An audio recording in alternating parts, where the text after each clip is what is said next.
Nifty 250 இண்டெக்ஸோட return நான் check பண்ணும்போது 3 years சிஏஜிஆரும் around 22%, 5 years சிஏஜிஆரும் around 22%. இப்போ அதை நம்ம வந்து ஃபில்டர் பண்ணோம் அப்படின்னா, இப்போ 5 இயர்ல வந்து நான் வந்து 22% நான் வந்து ஃபில்டர் பண்ணிட்டேன் அப்படின்னா அரௌண்ட் 22 மினிமம். ஏன்னா வந்து இண்டெக்ஸ் ஃபண்டோட ரிட்டர்ன் மினிமம் கொடுக்கணும். அப்போ அதுவே கொடுக்கல அப்படின்னா அந்த ஃபண்டில் நம்ம வந்து இன்வெஸ்ட்மெண்ட் பண்ண வேண்டிய அவசியமே கிடையாது.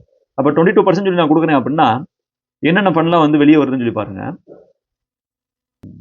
5 இயர்ஸ் சிஏஜிஆர்ல ரொம்ப கம்மியாக ரிட்டர்ன் கொடுத்த ஃபண்டு சொல்லி எதுன்னு சொல்லி பார்த்தீங்க அப்படின்னா ஆதித்யா பிர்லா. அது வந்து 19% தான் கொடுத்துருக்கு. இண்டெக்ஸ் ஃபண்டு 22% கொடுத்துருக்கு. ஸோ அது வந்து கிடையாது. எஸ்பிஐ ஸ்மால் கேப் அதுவும் வந்து 19% தான் கொடுத்துருக்கு. ஐடிஐ ஸ்மால் கேப் 5 இயர்ஸ் சிஏஜிஆர்ல 21 தான் கொடுத்துருக்கு. அப்போ நம்ம வந்து 3 இயர்ஸ் சிஏஜிஆர்ல பார்க்கும்போது அது வந்து டாப் ஃபண்டாக வந்துச்சு. ஆனால் 5 இயர் பார்க்கும்போது வந்து கம்மியாயிருது. அதுவும் கம்மியாயிருது. கொடாக் ஸ்மால் கேப் அதுவும் வந்து 22% தான். யூடிஎஸ் ஸ்மால் கேப் அதுவும் 22% தான். ஸோ இண்டெக்ஸுக்கு ஈக்குவலாக கொடுக்கக்கூடிய ரிட்டர்ன் கொடுக்கக்கூடிய ஃபண்டை நான் வந்து வெளியேற்றுறேன். ஏன்னா அதுக்கு நம்ம வந்து இண்டெக்ஸ்ல இன்வெஸ்ட்மெண்ட் பண்ணிடலாம்ல. இப்போ இது வந்து 5 இயர்ஸ் சிஏஜிஆரை பொறுத்த வரைக்கும். இப்போ இதுவே வந்து 3 இயர்ஸ் சிஏஜிஆர்லையும் நான் வந்து ஃபில்டர் பண்ணேன் அப்படின்னா 3 இயர்ஸ் சிஏஜிஆர்ல ஃபில்டர் பண்ணும்போது 3 இயர்ஸ் சிஏஜிஆரும் அரௌண்ட் 22%. அப்போ 3 இயர்ஸ் சிஏஜிஆரும் அரௌண்ட் 22% வருது அப்படின்னா ஒரு செக் பண்ணிக்கிறேன். 3 இயர்ஸ் சிஏஜிஆர்ல எவ்வளோ வந்துருக்கு. ஸோ அரௌண்ட் 22% தான். அப்போ 3 இயர்ஸ் சிஏஜிஆர்லையும் அரௌண்ட் 22% வந்துருச்சு அப்படின்னா நான் வந்து அரௌண்ட் 22% இருக்கக்கூடிய ஃபண்டுக்கு மேலே இருக்க ஃபண்டு மட்டும் தான் செலக்ட் பண்ணிருங்க. அப்போ எந்தெந்த ஃபண்ட்லாம் வந்து வெளியே போகுது அப்படின்னு சொல்லி கேட்டீங்க அப்படின்னா நிறைய ஃபண்டு வெளியே போயிருச்சு.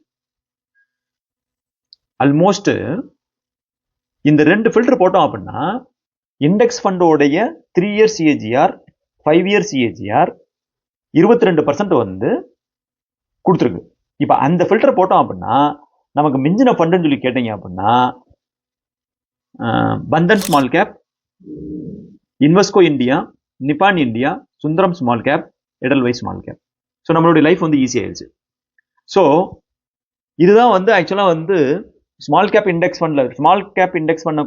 ஃபண்டை வந்து பீட் பண்ணக்கூடிய 3 இயர் பேசிஸில் 5 இயர் பேசிஸில் பீட் பண்ணக்கூடிய. ஏன்னா ஏன் வந்து நம்ம 3 இயர் 5 இயர் ரெண்டையும் பார்க்குறோம் அப்படின்னா ஒரு கன்சிஸ்டன்சி கிடைக்கும். நம்ம வந்து வெறும் 5 இயர் மட்டும் பார்த்தோம் அப்படின்னா கன்சிஸ்டன்சி பார்க்க முடியாது. 3 இயர் மட்டும் பார்த்தோம் அப்படின்னா கன்சிஸ்டன்சி கிடையாது. அப்போ ரெண்டுலையுமே வந்து ஒரு கன்சிஸ்டன்சி கிடைக்கணும் அப்படின்றாங்க. இந்த ரெண்டையும் பார்க்குறோம்.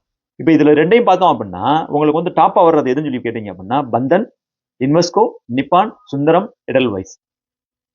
இந்த 5 ஃபண்டு தான் வந்து இண்டெக்ஸ் ஃபண்டை வந்து பீட் பண்ணுது 5 இயர் பேசிஸ்லையும் 3 இயர் பேசிஸ்லையும்.